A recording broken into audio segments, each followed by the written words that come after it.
What's up, YouTube on the live broadcast over here? What's up? I see you, sexy bitch. We're about to get this started. Y'all ready? Oh, you know what? I got this damn music in my. I know we're live. Y'all just, see, this is the behind the scenes. This is what you get for watching us on YouTube. You get the behind the scenes fuck ups, right? So here we go. Welcome to the Hardcore Closer podcast. I'm Ryan Stewman, founder of hardcorecloser.com, and this podcast is all about helping you close more deals. Listen, whether you're selling cars, homes, financial services, consulting, whatever it is that you sell, this podcast is dedicated to helping you generate higher quality leads, increasing your closing ratios, and I'll show you how to charge premium fees for the items you sell so that you can get paid what you're worth, because I believe that the salesperson is grossly underpaid in today's market. So welcome to number 50, man. We are only 2 weeks away from us doing this for an entire year. That'll mean that Robert has been on board for an entire year. That's how we track his tenure with our company here, is we're like, hey, you know what, Robert, you've been here for 50 weeks. Congratulations, man. You have survived 50 weeks. That's longer than most, my man. So we've been doing this for 50. So we'll probably do something pretty fucking momentous, pretty fucking monumental for our year anniversary. Maybe not, dude. I don't know. Maybe we'll blow out birthday candles right here on the show or some shit. I don't know. Actually, and for 52, we should record it while we're in Denver, because we're going to do like the tribe meetup. I don't know if you've ever seen the tribe or whatever. You can find out about it at breakfreeacademy.com/tribe. But it's like our high-end mastermind. There's only a few people back there. It's not like a lot of people. It's not an overly crowded group. It's a very select few people that I work with and mentor and coach and consult on a personal basis. And we meet twice a year. And so in 2 weeks, actually, when we do our 52nd episode, we will record it a mile high, higher than Giraffe Ass, while in the Mile High City. I think that's a good, and we could record it with the tribe there. So that would actually be pretty cool. It'd be like a celebration with everybody. Anyway, I'm just kind of talking to myself and you're just kind of hanging out with us. But anyway, so it's episode number 50, the Hardcore Closer podcast. I'm glad you're here. If it's your first timer, if it's your first time here, I don't normally ramble like that in the beginning. I just felt nostalgic because 50 is like, that's a grand number. It's the number of completion according to the Bible. I don't know. I'm just saying stuff. But anyway, if it's your first time here, we're glad that you're here. If you enjoy this, which you will, damn it, it is mandatory that you enjoy it. And if it's your first time, make sure you leave us a review. Go over to iTunes. You go through the podcast. Like if you're on the video and you're watching, you go inside the podcast store. It's pretty simple. You just go inside the podcast store right there. You hit the search button. You type in THC. And once you type in THC, it's going to pull up. I'm going to be the third thing that pops up on there. You're going to hit it. Right in the center there is reviews, and you just leave me a review like that. It's real simple. Actually, it's not real simple. It's real fucking complicated. So I really appreciate you going through there and leaving me a review. If you're watching this on YouTube, just hit the thumbs up. Maybe leave us a comment, share it on LinkedIn or something like that. Just help me spread the word, because here's my goal. My goal is to reach 300 million salespeople worldwide. I've reached about 52, so I'm on the way to my goal.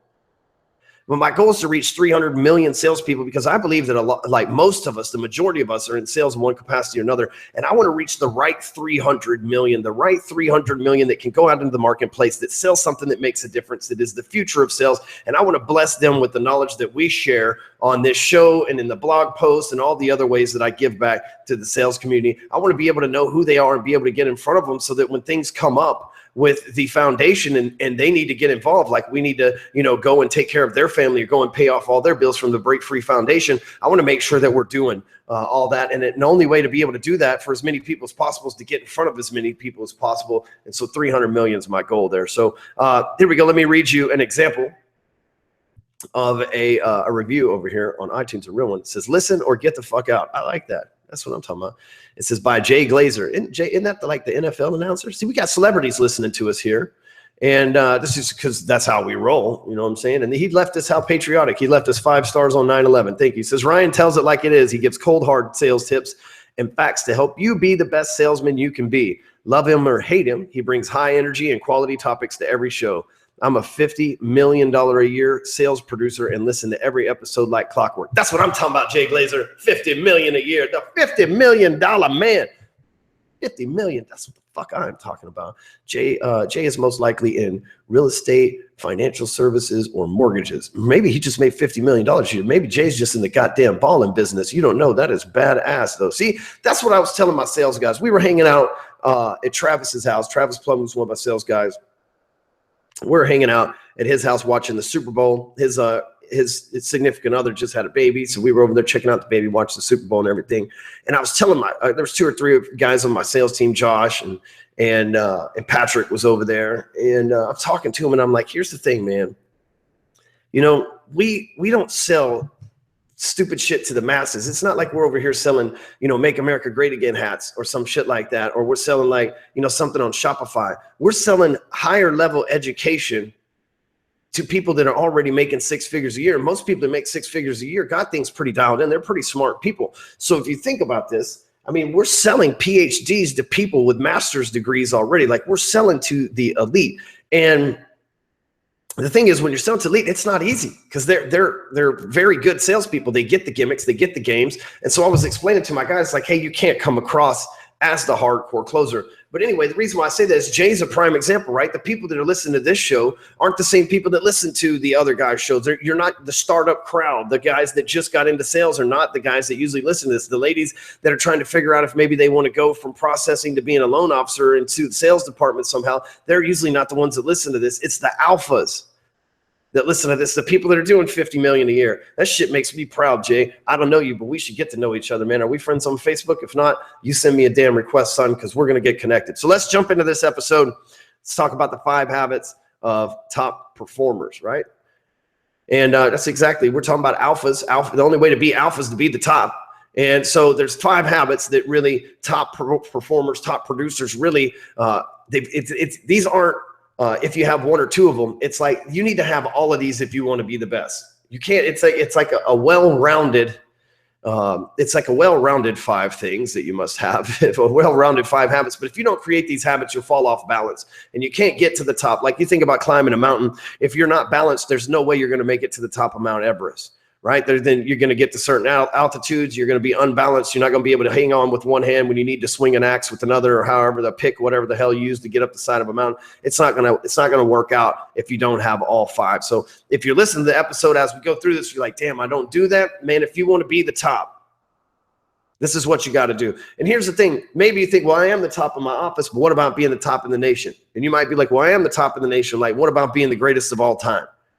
Right? What about being the greatest in the world? So when I say top performers, it's up to you. There's different levels of top. There could be the top in your office, the top in your company, the top in your region, the top in your state, the top in your whatever. That's up to you. You can decide that. I'm just telling you, if you want to be the top, and there's always a top on top of a top. If you want to be the top, then here's the 5 things you got to do. Number 1 is wake up early.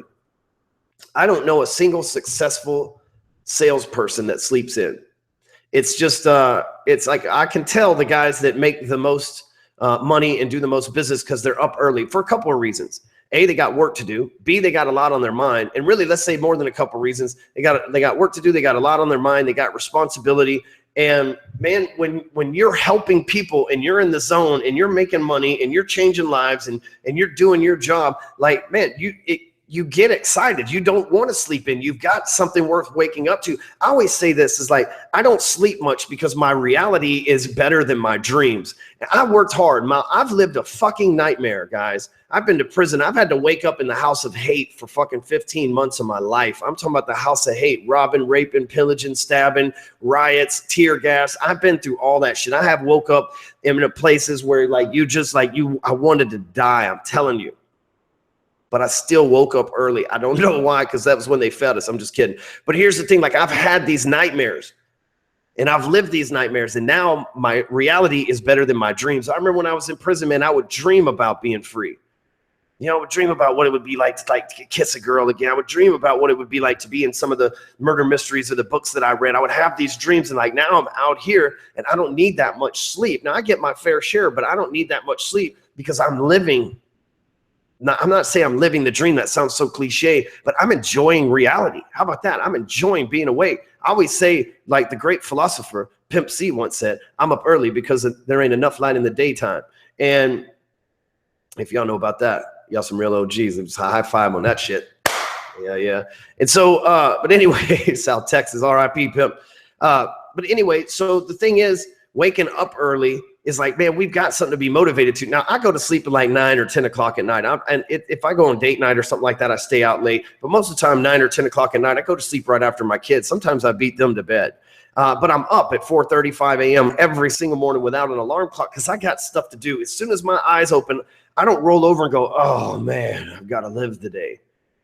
As soon as my eyes open, I'm like, yes, I get a chance to live today. I get a chance to change lives. I get a chance to sell something. I get a chance to better someone's life. I get a chance to better my own life. I get a chance to create a life. I get a chance to enjoy life. I get a chance to get a little passionate about this shit, man. And you think, damn, this dude's been drinking coffee for hours now. That's not the thing. I haven't even drank any coffee this morning. I'm just like, I wake up early. It's 9:30 right now. I've already been to CrossFit. I've already set up my camera guys over here. He's set up in the garage. We've already had a company-wide meeting, and now I'm recording this podcast, and I'm about to go back to back to back. And with 3 other podcasts today. I'm telling you, like, when you got things to do and you get excited, waking up early is the way to do it. And plus, if you're busy, you can't afford to sleep in all day anyway. So that's a habit you need to create. And you know what? It like this morning, I rolled over and I was like, damn it, man. I'm tired. I'm real tired. My wife's sick. Amy's sick. Asher's been sick. So like, I'm a little worn out, you know. I'm not sick, right? Because I got good genetics. So do they, just not as good as mine, for the record. But so they've been sick. So it was a rough night. I didn't want to get up this morning. But number two habit they have is exercise. And I know that I need to exercise. You know, I am a bigger dude by nature. I'm not very tall. I'm only 5'10". With shoes on, so it probably means I'm 5'9", and but I'm a thicker gentleman by nature, right? I work out, I hit the gym, I exercise often. I've got decent sized arms, and I don't say that to like brag or whatever. I'm saying if I didn't exercise, I would probably be fat. And I look around at the people in my family, the males in my family where I come from, and most of them have guts and stuff like that. And I don't want to be that way, so I work really hard against that. But here's what I've learned. I've been exercising at least 5 times a week. At least, I should say, let me tell you, at least 3 times a week, every week since I was 18 years old. Sometimes for years, I did it 7 days a week. Right now, I do it between 3 and 5 times a week. And number 2 is exercise for simple reason. Like, here's my process. I wake up early. I woke up this morning. I rolled over and I said, damn it, I'm tired. Everybody was sick. I don't want to go to CrossFit, but I got to go. I just got up and I'm excited that I can afford the membership. I'm excited that I get to go there and hang out with the coach. I'm excited that I get my sweat in early. And here's the thing about exercise and why top performers have it. If you look at the guys that are like in the show Billions, they have a gym in their office. If you go to a lot of the places downtown Dallas here where there's like high level attorneys and stuff like that, there's a gym in the building. Here's why. It's because, man, we sit behind the desk all day long dealing with problems. And then when you go and exercise, man, you're getting anxiety and stress out of your body. You're releasing it. You see, we were in the caveman before we genetically evolved. The caveman days, we had to go out and run and chase tigers and lions and goats or whatever the fuck we wanted to eat, right? And that was our exercise. That's how we stayed in shape. If we wanted to eat something, we had to go run and chase it down. Now we just hop in our car, drive through the drive-through, and then come back and sit on our couch and eat it. And then you're storing up energy at that point. And then if you have an excess of energy, just like when you overflow the gas tank in your car and the gas drips out the bottom of the thing, if you overflow the energy, it drips out and it converts into anxiety.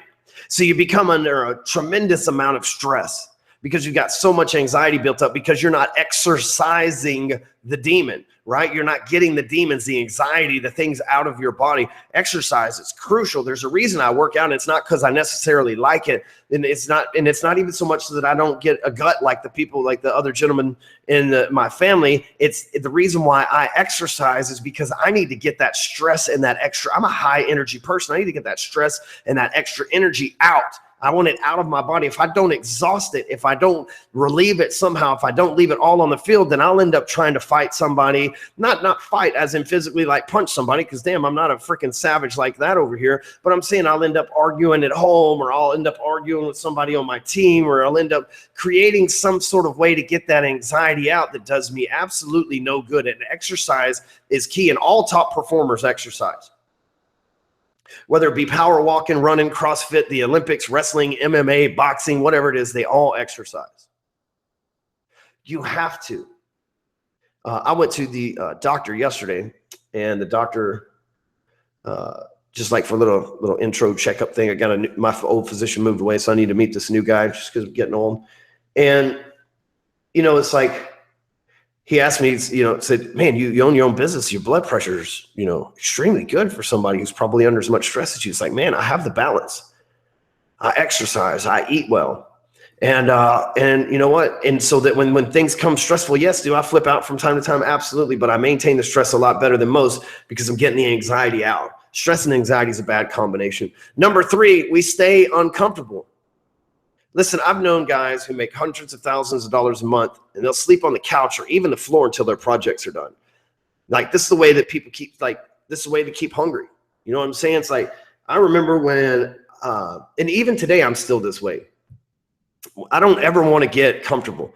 I don't want to get to a place of luxury, right? The caveman slept on rocks and went out and killed to eat. And now I'm not trying to stay on rocks and go out and kill to eat, but at the same time, I don't want to live in luxury and forget where I came from and get too comfortable. Because look, man, when you get comfortable, it's when you get caught slipping. I'm watching this show called The Wire, right? If you ain't never seen that, dude, that's like, this is a fucking gangster ass show. I love it. And, these guys, they start making a few dollars selling rocks and shit like that. They go start buying nice shit. And they start getting to where they don't want to lose their nice shit. And then they don't want to do the work that they're supposed to do. And then they lose the money, end up getting killed anyway, right? It's the same thing in the sales world. Maybe you don't get killed because you're not out here selling crack rocks. But it's like they say in Boiler Room, right? Wall Street is the white boys' version of crack rocks, right? We ain't got a jump shop, but we've been selling crack rocks. And so, but here's the thing, man. It's like, if you get comfortable in your sales career, your numbers will go down. If you get comfortable in life, if you start getting comfortable around your significant other, right, you're going to piss him or her off, right? You're supposed to constantly be pushing. We're put here on this planet as human beings to grow and evolve and constantly get better. If you don't follow that trend, if you don't start following the path that's been blazed before us genetically for millennium plus at this point, if you don't blaze that same path and follow that same path, then you're going to be left behind by those who aren't comfortable. Like right now, I don't have a house full of like the most lavish decorations and all these other I don't have there's a lot of things that I can afford that I don't have because I don't want to catch myself living too lavishly to where I get too comfortable to where I feel like I have too much to lose, where I won't take a risk. Let that sink in for a second. A lot of people get comfortable because they have too much to lose and then they don't take a risk. The second you can't afford or you don't have the gumption to take a risk anymore is the second somebody else takes that risk and puts you out of business.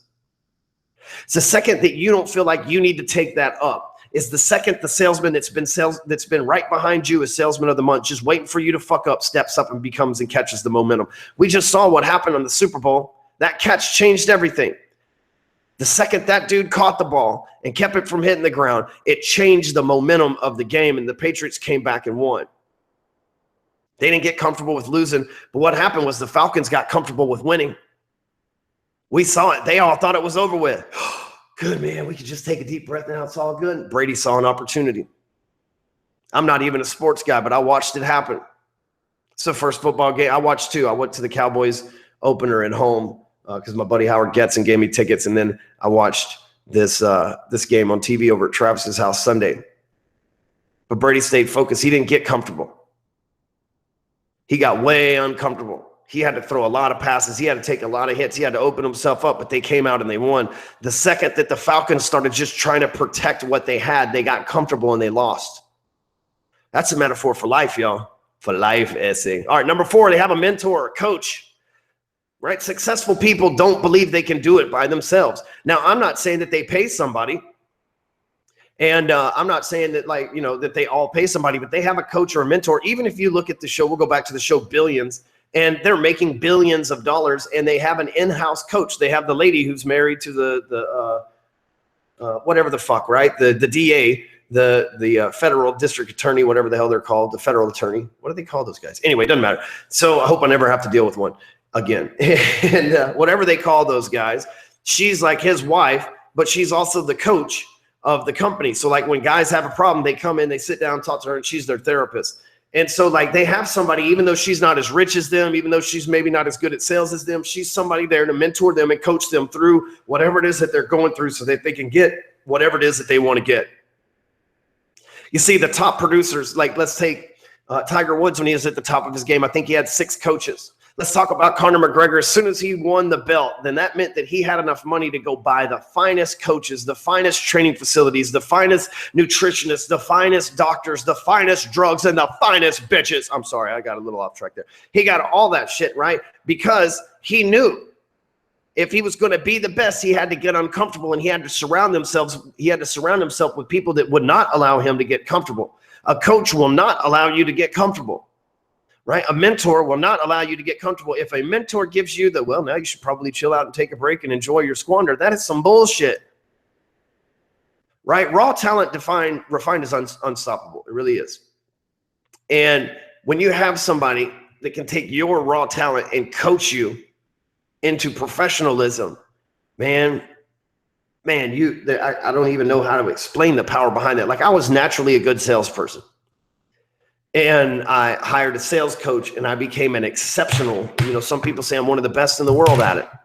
And it's because not only my natural ability, but I've taken every sales training program on the books right now. I've been coached by damn near every sales coach out there. And you think, well, dude, you're the best. Why would you hire these other guys? Because I can always learn something from somebody. Right now, I took on a new business venture. I don't talk about my other jobs, but Hardcore Closer is my main source of income, but it's not my only. And I've actually, the others are quickly catching Hardcore Closer at this point. And the reason why I say that is I have some other ventures, and I was talking to the one of my partners in the ventures the other day about being coached and getting advice. And I was saying, hey, well, here's the thing. It's like when you bring me on board and we do this business deal together, it's next level, because I've got the mentors, I've got the attorneys, I've got the counsel, I've got the CPA. And so all through my years of doing business, not only have I been coached by all the salespeople, I've been coached by business coaches. Instead of going to SMU and spending money to get some kind of degree, I just hired guys like Kevin Nations that taught me how to run a company. I hired guys like Gene Stoner that taught me what needed to be done on my books in order to take investors on if I ever wanted to do that in the future, right? I got people to mentor me. I hired people to mentor me and coach me through every aspect of this. So when I was talking to the person that we do the business venture with the other day, it was like, hey, you get more than just me. You got a whole crew of people behind me because of the years and the experience that I have here. And you've got a whole network of people that we can use. We don't have to go find an attorney. We don't have to go find a bookkeeper. We don't have to go out and find a video squad and a person to build us a website. I've got all that in-house working on my team pretty much full-time right now. And those people guide me, right? I give an idea. Patrick says, hey, man, well, here's what we should do for your funnel. We did that yesterday. It's like, here's what I want. And he's like, well, here's what we're going to do. Right? Like, who the fuck are you, man? And then same with my CPA. It's like, hey, I've got this plan. He goes, I don't think that's exactly what we need. And we're going to do this instead. It's like, okay, you got to, if you're going to be a high performer, if you're going to be the best, then you got to have your mind open to being coached. Number 5, last one, is you feel like you have a greater calling. I don't feel like my calling is to be a sales trainer. I feel like my calling is to quote unquote heal the sales community. And what I mean by that is I'm using this sales trainer front to generate enough money to create the Break Free Foundation. And the Break Free Foundation is the thing that will give back and save the lives of salespeople. That's bigger than me. Right? That's bigger than, in my opinion, that's bigger than anything that I can personally do to be able to help people. I'm telling you, that's what I do for a living, and I get compensated well for it. But to be able to help people and give back, I get a high from helping people when I get paid. I can imagine what I'm going to be able to get the high from giving back. And that's what I want to do. I feel like this whole time I've had this calling, because here's the thing, that some of the sales trainers that passed away, like Ziegler and Napoleon Hill, those guys they passed away with almost nothing. And they died broke, basically. And I don't want to do that for this community. I not only want to die with a legacy set up for my family one day when it happens. I want to die with a legacy set up for the sales community. Right? I want to die and leave something that's bigger than me, that someone like maybe you, one of the listeners hearing this right now, can be the person that's on board determining who gets what money. after I'm gone. Now, I'm not going anywhere anytime soon, but I'm just saying when I leave, there's going to be something bigger than me. It's going to be the biggest footprint that anybody's ever made for the sales community ever. And that's what my point is. That's another reason why we need to reach the 300 million. And so anybody that's super successful can't base it around themselves.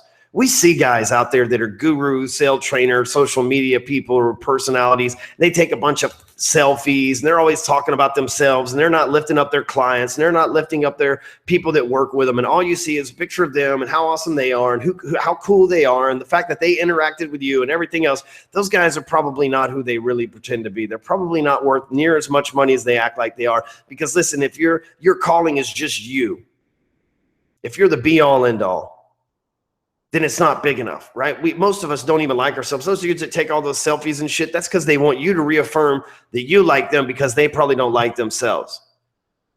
And the reason why I say that is they're focused on the right now. The people that are super successful, that feel like there's a greater calling than just them. Guys like Elon Musk, right? He's trying to help humans diverse civilization to other planets. He doesn't want to go to a rocket just so he can beat his chest and be like, hey, we built a rocket to go to Mars. Right? He's like, hey, man, we're trying to make sure that we colonize other places in the event that something happened on our great planet that we live on now. He feels like he's saving civilization.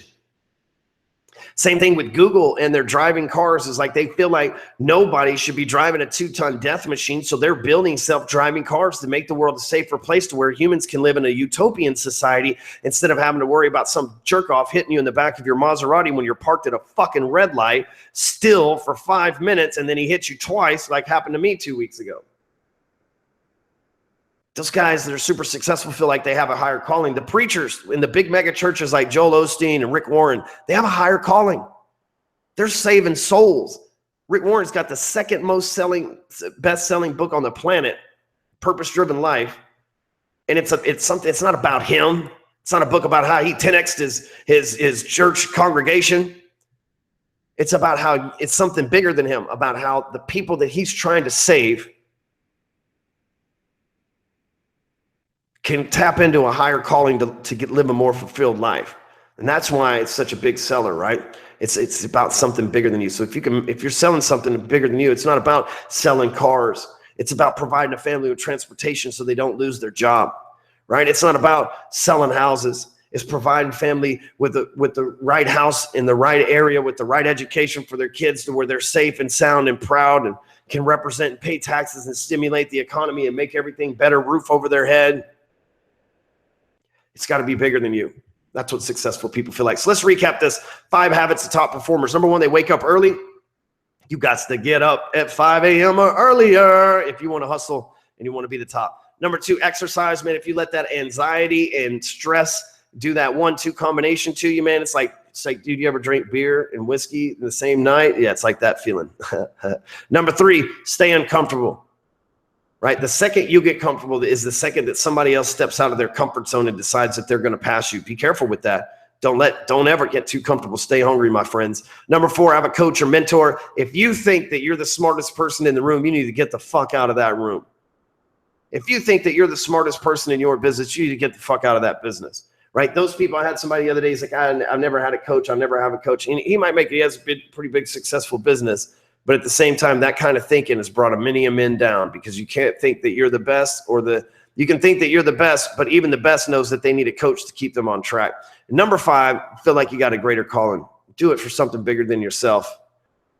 And that's the habit, right? That make the habit not about you, but about the greater good, so they say. So, hey, you can still head over. I got 2,000 books left at elevatortothetop.com. You can grab your free copy. It's a paperback book. As soon as we sell out over there, we'll be giving out USBs with audios from the book as well. So hurry up and pick up the book now, and you can get the audio from it shortly here, hopefully within the next month or so. Again, you go over to elevatortothetop.com. Make sure you follow me on Facebook, Hardcore Closer.